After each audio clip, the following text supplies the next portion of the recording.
I'm Jen Lucas, author of the Sock Yarn Shawls books. Today I'm here to show you how to do the circular cast-on, which I used in my most recent book, Sock Yarn Shawls 2. This cast-on was used in the Daylily shawl, which is a circular shawl that is knit from the center outward. This cast-on is great for any circular shawl that you might like to make. So let's get started. To do the circular cast-on, we're going to start with our working yarn and one needle. For my Daylily pattern, I indicate that you'll be starting with double pointed needles. So you're either going to want to start with one double point, or if you're comfortable using magic loop, you can also start with your one long circular, whatever works for you.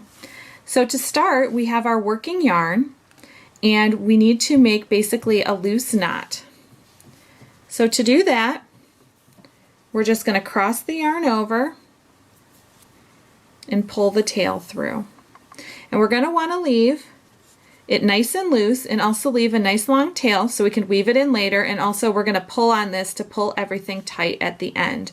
That's what's so great about the circular cast on, is once you're done you can just pull this tail closed and it closes up the hole. You don't have to sew anything together at the end, which is great.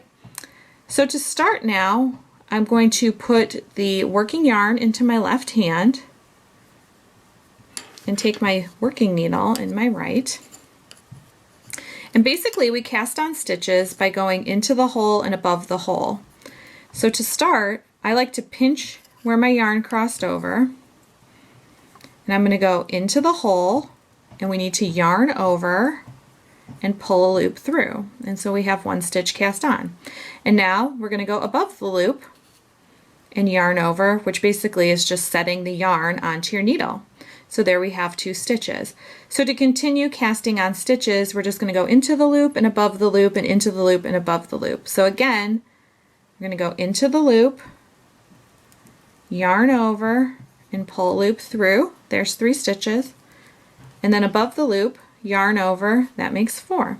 And I find as I go, if I keep pinching sort of that last stitch on the needle, it really helps hold everything in place. So at this point, we're going to keep working in that manner until we have all of the stitches cast on that we need. For the Daylily pattern, it indicates that you're going to need 9 stitches. So we already have 4. So we're going to go 5 and 6, 7 and 8, and then into the loop one last time to make 9. Patterns that use this cast on are going to typically have an odd number of stitches to cast on, and the reason for that is that you want that first stitch and that last stitch really anchored, and the way you achieve that is by going into the hole. So that's why you have an odd number of stitches. So at this point we have our 9 stitches cast on, and now if we just start to pull on our tail, you can see that hole closing up. At this point, I don't close it all the way tight because I'm still going to need to redistribute these stitches.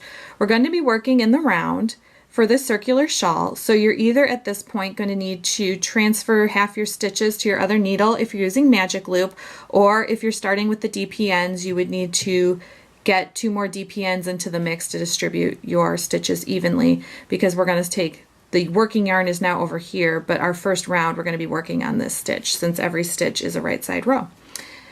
So this is a really great cast on.